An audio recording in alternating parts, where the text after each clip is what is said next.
السلام عليكم ورحمة الله وبركاته. أصحابتا ku xiran Fasi Channel kusoo dhawaada qiso cusub. Intaan u gudagelin qisada waxaan niga codsanayaa inaad subscribe saarataan si uu iigu soo dhaco qiso walba cusub oo soo geliyo.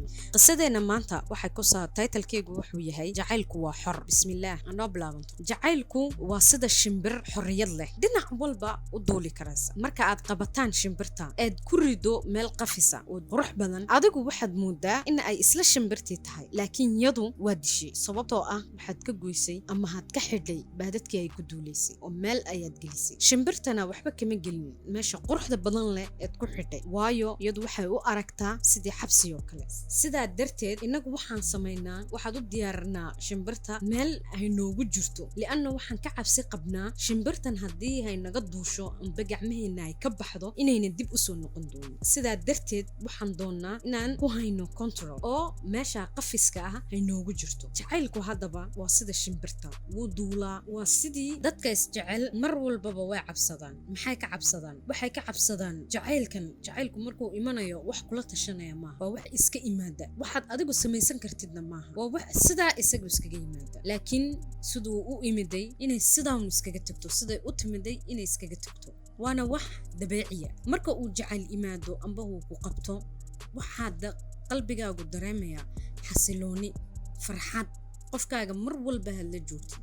Laakiin gudahaaga waxaa ka dareemaysaa cabsidaasoo ah maxaa dhici doona haddii uu jacaylkani tago quruxda badan leh. Berri maxay noqon doontaa? Sideed noqon doontaa haddii uu jacaylkaasi kaa tago? Waayo jacaylkani waa marti, micnaha waa wax imiday tagina kara, way joogi kartaa sida ay u bixi karto.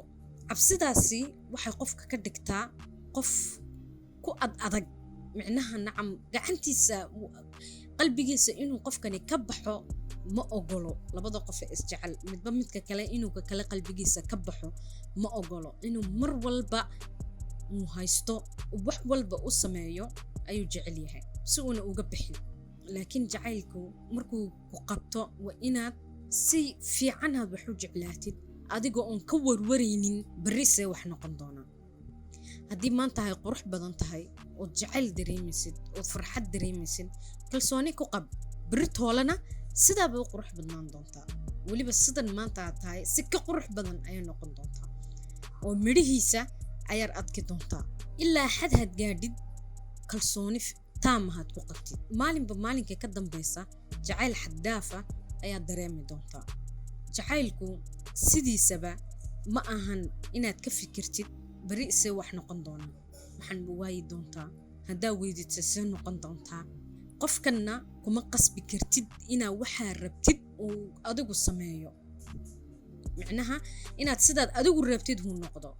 li'annoo markuu jacayl qofku kuu qabo isagaa ku caawinaya, ku gacan qabanaya, farxaddii had dareemaysay mid ka badan ku siinaya, kuu sii ballaadhinaya. waana astaanta jacaylka. jacaylku waa xorriyad, waa si qofka hayna ku jirin control inaad u jeclaatid.